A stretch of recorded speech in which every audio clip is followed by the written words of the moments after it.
Today we're exploring the Rat's Mouth. We're in Boca Raton, Florida, aka the Mouth of the Rat in Spanish. Let's talk about living in Boca and everything that you need to know before you decide to move here.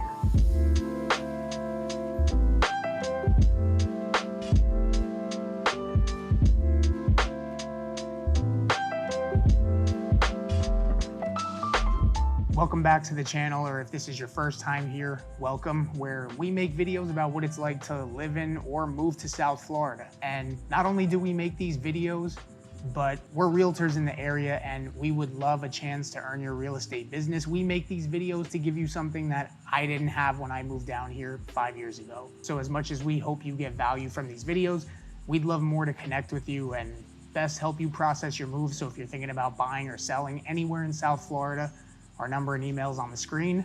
Reach out to us at any time. So we're actually here in Boca checking out a new construction property for one of our clients, and we'll show some clips of that or talk about that in another video. But I figured this was a good opportunity to just make a video on the city because I haven't done one yet. And if you've seen my older videos on the Fort Lauderdale Explained series, we're gonna follow that framework of proximity, style, size, and cost. So proximity, how far or how close is it to anything and everything, what's within the city.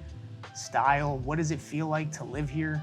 Size of the city, I guess you could say, but also size of the homes. And then cost, obviously cost of homes, but more importantly, maybe some of those hidden costs or just some unexpected costs. So Boca Raton, or Boca Raton, as some of you probably Northeasterners or New Yorkers would call it, which I called it for the longest time.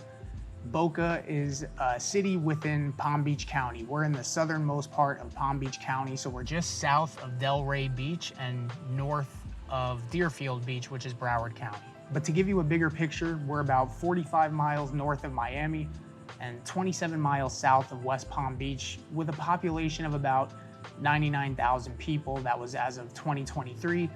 That's not including unincorporated Boca, which we'll talk about that later. And the city of Boca can really be divided into three different sections. East Boca, which is everything east of I-95. Central Boca is between I-95 and the Turnpike, and then everything west of the Turnpike is West Boca, aka unincorporated Boca.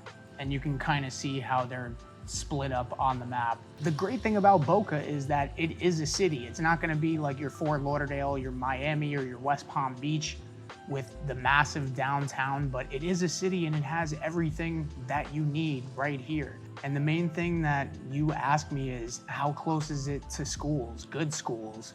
How close is it to shopping and dining, grocery shopping like Whole Foods and Trader Joe's, and then the beach and the airport, of course. So when it comes to shopping and dining, there's absolutely no shortage of it in this city, whether it's downtown Boca, Meisner, or the Boca Town Center, which is a massive mall in central Boca.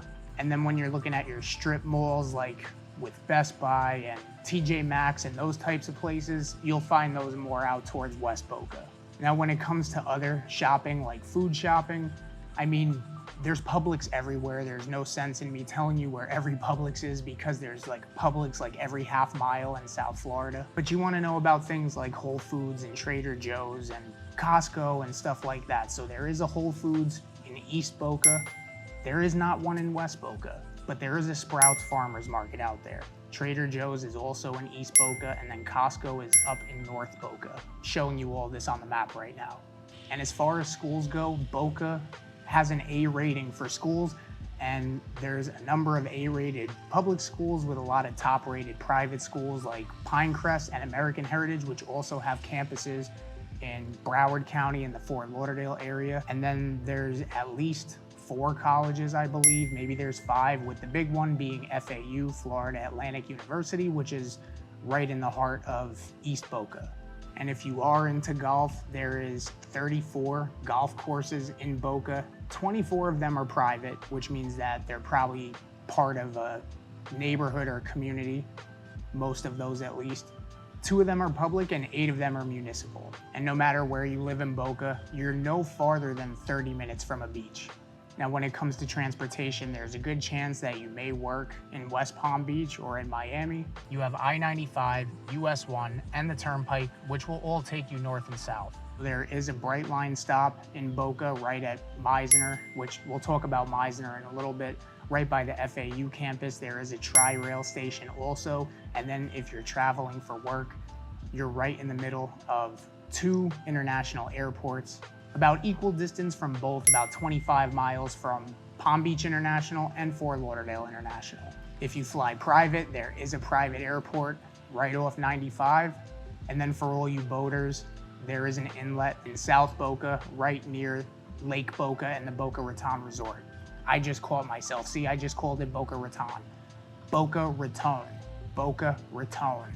Let's get into style. So I mentioned before that Boca can be divided into East, Central, and West, and they all feel different. East Boca is like your Beverly Hills of South Florida, very high-end, luxury, modern architecture, but also some of that Mediterranean architecture with bright pastel colors. And one of those iconic landmarks of East Boca is gonna be the Boca Raton Resort, which I just spoke about. And that's a luxury resort membership club right there on Lake Boca, which has a 18-hole championship golf course, 50,000 square foot spa, 8 pools, 30 tennis courts, a full-service marina with 32 boat slips, 15 plus restaurants and bars.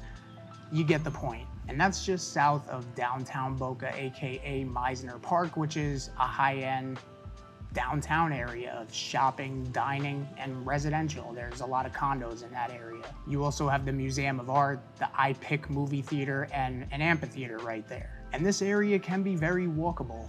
This area between Camino Real and Palmetto Park, this area is walkable. And this is where you have like the Publix and the Trader Joe's and all that within walking distance, plus Meisner. And the thing that I really like, and a lot of the residents really appreciate about this area, and it could really be said about all of Boca, is how clean and orderly it is, and it's just very aesthetic. You don't see any of those in-your-face billboards like you would see in a normal city, and the signage and everything is just, it looks like it was very well planned out, and it's just got a very clean look.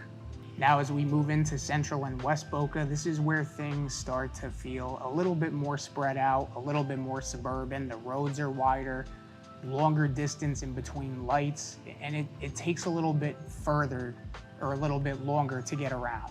This is also where you're gonna find a lot more of your gated communities. But Central Boca is a really busy area. This is where the Town Center Mall is, and this is a massive mall. It's actually the 3rd largest in all of South Florida and the largest in Palm Beach County. And then West Boca, which is right past the turnpike, this is unincorporated Boca. And a lot of times when you think of unincorporated, you just think of like unincorporated Parkland, where it's non-HOA and there's really nothing out there, but this one's a little different. There's still planned out communities, a lot of gated communities out there.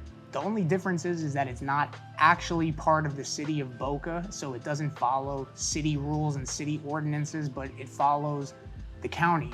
And like I mentioned before, this is also where you'll find more of your big chain shopping centers, like stores like Best Buy and TJ Maxx and places like that. So let's talk about size, and we kind of already touched on the size of the areas, saying that East Boca is more city-like, more walkable, and then Central and West Boca can feel a little bit more suburban, and that's also where a lot of those golf course communities are located. But let's talk about size of the homes. So East Boca is where you're gonna find a lot more of your standard South Florida ranch-style homes built in the 50s, 60s, and 70s.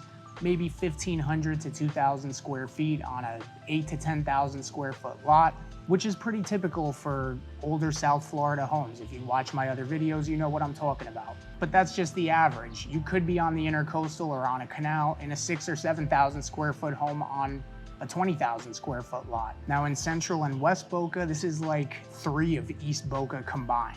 And this is where you're gonna find a majority of your planned communities, newer homes, more built in the 80s, 90s, and 2000s. And you'll find a lot of 6 and 7 bedroom homes up here for roughly the same price that a 3 bedroom or 4 bedroom home would be in East Boca.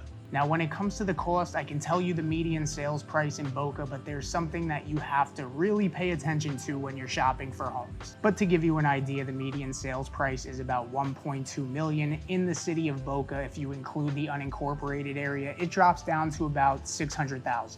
And what I can tell you is that yes, you can get a home in Boca for 600,000, maybe even 500 to 550, but you should expect to pay more, like 800,000 or something closer to that. But some of those homes that you see for 500 to 600,000 that are beautiful on the inside, they're built in the 2000s or late 90s, they're on a golf course, and you're wondering, why are these homes $500,000 cheaper than some of the other similar homes in Boca? Yeah, there's a reason for that. And it's because it's part of a community that requires a mandatory membership. And this gets a lot of people. You see $500,000-$600,000 for this beautiful home, and your first thought is, why? Why is it so affordable compared to everything else? And like I said, if it looks like it's too good to be true, there's a chance that it requires a mandatory membership. And when I say mandatory membership, I'm talking like $150,000 mandatory membership that you would buy into at your closing. And then HOA fees on top of that of $1,000 to $2,000 a month. So, you know, could be up to $24,000 a year. And this is very common in Boca when you see these too good to be true homes. That may very well be the case. Another thing that I want to touch on is some of the fees in unincorporated Boca, whether it's higher or lower. I can't go anywhere in South Florida without there being some kind of landscaping going on at all hours of the day. Anyway, like I was saying, the unincorporated area, when it comes to your fees, it may be higher or lower in some areas, but you're not part of the city, technically. You're part of the county, so you may be paying county utilities, which, like I said, could be higher or lower depending on where you are. And then just some other things to be aware of with the unincorporated area is things like having the same rights as somebody who is a city resident would. You know, you may not have the Boca police, you probably will have the Palm Beach County Sheriff. It's just something to be very aware of when you're looking at homes. But this is all new territory. We're now just starting to explore Palm Beach County. And as time goes, we're gonna dive deeper into more of these neighborhoods and these specific areas. So I hope you got value from this video. We'd love to hear from you. We'd love to connect with you and help you make a smooth move down to South Florida. So the number and email on the screen, feel free to reach out to us at any time. We'd love to hop on a Zoom call with you. In the meantime, I appreciate you watching, and we'll catch you on the next one.